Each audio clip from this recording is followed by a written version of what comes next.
చూస్ country delight, live better. ఇప్పుడే country delight app ని download చేసుకోండి.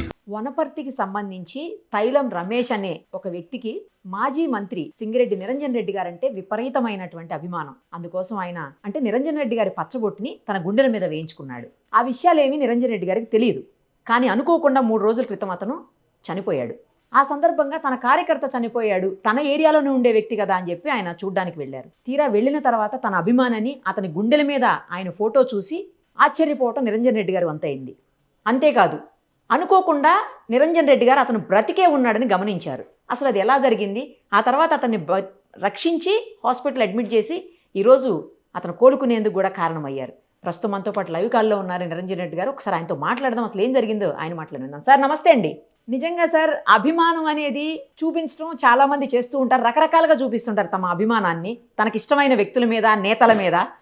మీ మీద చూపించినటువంటి ఈ అభిమానం అనుకోకుండా అతని మరణం నుంచి బ్రతికించి అతనికి ఒక జీవితాన్ని రోజు ఇచ్చింది అంటే నిజంగా అది మీ వల్లే. అంటే హ్యాట్స్ ఆఫ్ సార్, చాలా గొప్ప విషయం, గొప్ప పని చేశారు మీరు. ఒక్కసారి అసలు ఏం జరిగింది, అతను ఎవరు, మీరు ఎలా చూశారు, ఎలా అతన్ని బ్రతికించారు, ఎలా కాపాడగలిగారు, అవన్నీ చెప్పండి సార్ మా కోసం. నమస్తే అమ్మా. వాస్తవంగా అతను వనపర్తి వాసి, నాకు అభిమాని ప్లస్ మా పార్టీ కార్యకర్త కూడా.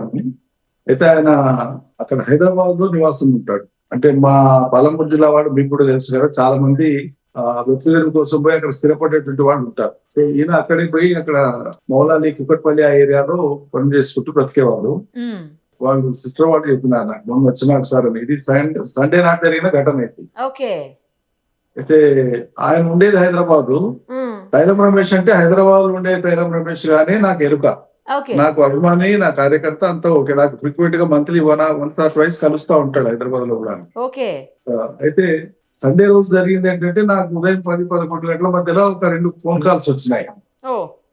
పీర్లగుట్ట అనే ఒక ఏరియా ఉంటది మా టౌన్ లో, డిస్ట్రిక్ట్ హెడ్ క్వార్టర్ లో. అక్కడ డబుల్ బెడ్రూమ్స్ కాలనీ ఉంటది ఒకటి.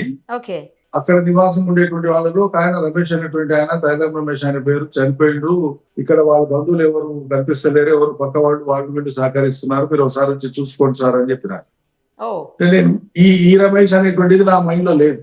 ఎందుకంటే ఈయన హైదరాబాద్ ఉంటాడు కాబట్టి ఇక్కడ ఇంకెవరైనా ఆ డబుల్ బెడ్రూమ్ ఏరియాలో ఇంకెవరైనా ఆ పేరు గల వాళ్ళు ఉంటారని నేను అనుకున్నాను. సో ముందు నేను పని ఒత్తిడి వల్ల మా పట్టణ నాయకులకు వాళ్ళకు మీరు వెళ్ళిపోయారండి, ఇట్లా సందర్శించరండి అని చెప్పినాను. మళ్ళీ నేను కార్యక్రమాల నుండి దాదాపు 2 గంటల సమయం అయింది. అప్పటికి ఆ లొకాలిటీలో ఉండేటువంటి ఒక మా పార్టీ కార్యకర్త వచ్చి, మీరు ఖచ్చితంగా రావాల్సిందే, మీరే సందర్శించాలి, మీరే ఆ కుటుంబానికి సానుభూతి చెప్పాలి, వాళ్ళు మీకోసమే ఆపినారు, అన్ని ఏర్పాట్లు చేసుకున్నారు దాన సంస్కారాలకి, మీకోసం ఆపినారు, మీరు రావాలి సార్ అని చెప్పి అతను కొంచెం కటుగానే అడిగినాడు. మీరు రాకపోతే ఎట్లా అన్నట్లుగా కొంచెం గట్టిగానే అడిగినాడు. సరే, ఇంతగా ఇన్సిస్ట్ చేస్తున్నారు కదా అని చెప్పి నేను మళ్ళీ అలసిపోయి ఉన్నా సరే ఓకే చేసుకొని వెళ్ళాను.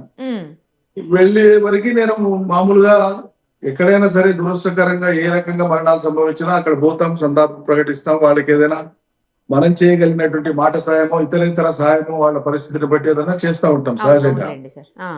సో నేను అక్కడికి వెళ్ళి శవానికి దండ వేయడానికి దండ తీసి అట్లా చూస్తే, ఈయన నా పార్టీ కార్యకర్త అయినటువంటి హైదరాబాద్ లో నివసించే తైలం రమేష్ గా నేను గుర్తించి, ఈయన ఇక్కడికి ఎందుకు వచ్చినాడు, ఎప్పుడు వచ్చినాడు, అసలు ఎట్లా జరిగింది, నేను ప్రశ్నల మీద ప్రశ్నలు వేస్తున్నా. షాక్ గురై వేస్తే వాళ్ళు పక్కల లేడీస్ ఎవరైతే ఉన్నారో వాళ్ళ కజిన్ వాళ్ళకి సంబంధించినటువంటి వాళ్ళు, అతని కొడుకు పిల్లోడు 17-18 ఇయర్స్ పిల్లోడు కూడా ఉంటాడు.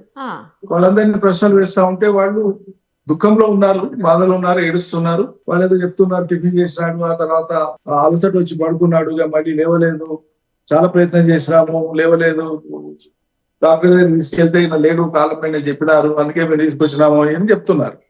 ఈ సంభాషణ జరిగేటువంటి ఆ 3-4 నిమిషాల లోపే నాతో పాటు వచ్చినటువంటి మా ఇంకో నాయకుడు మండల నరసింహ అని శ్రీనివాసపురం పక్కలే ఉండే వనపర్తి మున్సిపాలిటీలోనే ఒక గ్రామం అది. అతను నాతో పాటు ఉన్నాడు. అతను తదేకంగా శవాన్ని చూసి ఆయన గమనించి, ఈ ఉదర భాగం అయితే పొట్ట భాగం ఉంటుందో పైన కదులుతా ఉంది. సో మనిషి ఊపిరి తీసుకుంటే ఎట్లయితే మనకు ఆ కదలిక కనిపిస్తుందో ఆ కదలిక ఉంది, కానీ తక్కువ మోతాదులో ఉంది. చాలా సూక్ష్మంగా పరిశీలిస్తే తప్ప అర్థం కాదు. సో అతను సూక్ష్మ పరిశీలనతో, సార్ మీరు ఒకసారి గమనించండి, కదులుతా ఉంది, పుట్ట కదులుతా ఉంది అంటే, నేను చూస్తానంటే కదులుతా ఉంది నిజంగానే. నేను వెంబడే మీరు దండలు తీసేయండి అని దండలు తీసేపించి ఆ గది చిన్న గది, డబుల్ బెడ్రూమ్ లో గది. ఆ గదిలో వాళ్ళంతా ఉన్నారు. నేను చాలా గట్టిగా కేకలు వేసిన, రమేష్ రమేష్ రమేష్ అని 5-6 సార్లు గట్టిగా, చాలా గట్టిగా కేకలు వేసిన. ఉమ్, అతనికి ఎట్లా వినిపించిందో ఏంటో తెలియదు. అక్కడే అద్భుతం జరిగింది. అదే. కళ్ళు తెరవలేదు కానీ కళ్ళు మూసుకున్నా కనుగుడ్లు లోపల ఆడిస్తే మనకు తెలిసిపోతుంది. కరెక్ట్ సార్, అటు ఇటు తిరిపితే తెలుస్తుంది. ఎస్. సో కళ్ళు కదిలించింది, నాకు స్పష్టంగా అర్థమైంది. ఓ, నేను అన్నాను, ఇతను బ్రతికున్నాడు, మీకు చనిపోయిందని మీరు భ్రమపడ్డారో పొరపడ్డారో జరిగింది, తక్షణం ఆసుపత్రికి తరలిద్దాం, ఇతను బ్రతికే ఉన్నాడు అని చెప్పి నేను వాళ్ళని ఇన్సిస్ట్ చేసి ఇమీడియట్ గా అంబులెన్స్ కాల్ చేసి మా వాళ్ళని వెంబడి పెట్టి హాస్పిటల్ కి పంపించేసినాను. ఓ, సూపర్. హాస్పిటల్కి వెళ్ళినాక ఒక 2 అవర్స్ తర్వాత అతను అపస్మారక స్థితి నుంచి బయటకు వచ్చినాడు. ఓ, మొదటిసారి 2 అవర్స్ తర్వాత పక్కన ఉండేటువంటి అటెండెంట్ నాకు ఫోన్ లో మాట్లాడిపించినాడు. ఓ, ఆ తర్వాత మళ్ళీ ఒక 2 అవర్స్ కి పర్ఫెక్ట్ గా మాట్లాడినాడు. Good good. అక్కడ డాక్టర్స్ ఎదుకైనా మంచిది అని చెప్పి పరీక్ష చేసిన వాళ్ళు సారి ఒక 40-45 రోజుల క్రితం స్టెంట్ వేయించుకున్నాడు గుండెకి. ఓ, కొంత ఆయనకు మెరుగైన వైద్యం అవసరం కాబట్టి ఇక్కడ వీలు కాదు, హైదరాబాద్ పంపిద్దాం సార్ నిమ్స్ కంటే, అట్లే నిమ్స్ కి రెఫర్ చేయండి అని నిమ్స్ అధికారులతో కూడా మాట్లాడి కోఆర్డినేట్ చేసి ఇతను ఎలాగానే అక్కడ వాళ్ళు అడ్మిట్ చేసుకొని ట్రీట్మెంట్ చేసేటట్టు కోఆర్డినేట్ చేసినాము. ఓ, ఫార్చునేట్లీ నిమ్స్ లో మంచి ట్రీట్మెంట్ అయింది. నిన్న నైటే డిశ్చార్జ్ చేస్తామన్నారు. ఉమ్, మళ్ళీ ఎందుకైనా మంచిది ఒక నైట్ పెట్టుకొని వాళ్ళు మార్నింగ్ డిశ్చార్జ్ చేస్తామన్నారు. ఇప్పుడు ఆయన డిశ్చార్జ్ కోసమే నేను వనపర్తి నుంచి బయలుదేరుతున్నాను. ఓ, ఈ లోపల సూపర్ మీకు సార్. వచ్చింది. సూపర్ సార్, రియల్లీ గ్రేట్ అసలు. మీరు నాదేం మీరు ఉందమ్మా? మీరు చూసేసరికి మానవ మాతృడిగా నా ప్రయత్నం చేసిన ఆయన అదృష్టవంతుడు, ఆయన చిరంజీవి నిజం చెప్పాలంటే. ఏమో సార్, మీరంటే అభిమానం కాబట్టి మీ మీ మీద ఉన్నటువంటి ప్రేమతో మీ గొంతు వినేసరికి అతను ఏమన్నా మరి చాలా సార్లు అలా జరుగుతుంటాయి సార్, కొన్ని సంఘటనలు మనం అరుదుగా వింటుంటాము అలాగా. ఆస్కారం ఉంది, అట్లా ఆస్కారం ఉంది. కాదు సార్, మీరు చూసేసరికి అతన్ని చనిపోయాడు అని చెప్పి డిక్లేర్ చేసుకొని వాళ్ళు డిసైడ్ అయ్యి పడుకోబెట్టింది ఎంత అయింది సార్? అప్పటికి ఎన్ని గంటలు ఎంత టైం అయి ఉండొచ్చు? నేను వెళ్ళేటప్పటికి అప్పటికి 2:30-3 గంటలు అయింది సుమారు. ఎందుకంటే వాళ్ళు 10 గంటల తర్వాత నాకు కాల్ చేసినారు. ఓకే. అంటే అంతకు ముందే ఒక 1/2 అవర్ 40 మినిట్స్ బిఫోర్ అయిందేమో తెలియదు. బహుశా 4 అవర్స్ అయి ఉంటుంది. 4 hours అయిపోయింది అప్పటికి. గ్రేట్ సార్ అసలు. వెళ్ళేప్పటికి దాదాపు 4 అవర్స్ అయి ఉంటుంది. ఉమ్. అది వాస్తవంగా పల్స్ పడిపోయింది, చాలా చల్లగా అయింది శరీరం అంతా కూడా. ఓహో, ఎవరు చూసినా మనిషి లేడనిపించేటువంటి పరిస్థితే కనిపిస్తుంది అక్కడ. ఓహోహో. పాపం వాళ్ళు కుటుంబ సభ్యులు వాళ్ళు కూడా నేను ఒకసారి ఆయన బ్రతికే ఉన్నాడు మీరు అట్లెట్లా చేసినా కొంచెం గట్టిగా గమనించి కోపడితే వాళ్ళు పాపం గిల్టీగా ఫీల్ అవుతున్నారు. అయ్యో మేము మా అజాగ్రత్త వల్ల నిజంగానే నిండు ప్రాణం పోతుండేమో అంత్యక్రియలకి వెళ్ళింటే కనుక అని చెప్పి వాళ్ళు షాక్ గురైనారు. సరే, మొత్తానికి సుఖాంతమైంది, అది చాలా సంతోషం. దీని నుంచి మనం నేర్చుకోవాల్సింది ఏంటంటే సహజ మరణమైనా సరే డాక్టర్స్ అక్కడ ఉండేటువంటి వాళ్ళు నైపుణ్యం ఉండేటువంటి వాళ్ళు డిక్లేర్ చేసేదాకా ఓపిక పట్టడం ఎప్పుడైనా మంచిది అనేటువంటిది నా అభిప్రాయం. ఏమో సార్, నాకైతే గుండెల మీద మీ రూపాన్ని ప్రతిరూపించుకున్నాడు కదా, అక్కడ ప్రతిష్ఠించుకున్నాడు కదా, మేబీ ఆ రూపమే ఆయన్ని కాపాడింది. ఆ రూపం ఎదురుగుండా వచ్చేసరికి దేవుడు మీ రూపంలో వచ్చి కాపాడినట్లు అయిందేమో అనిపించింది సార్ నాకైతే.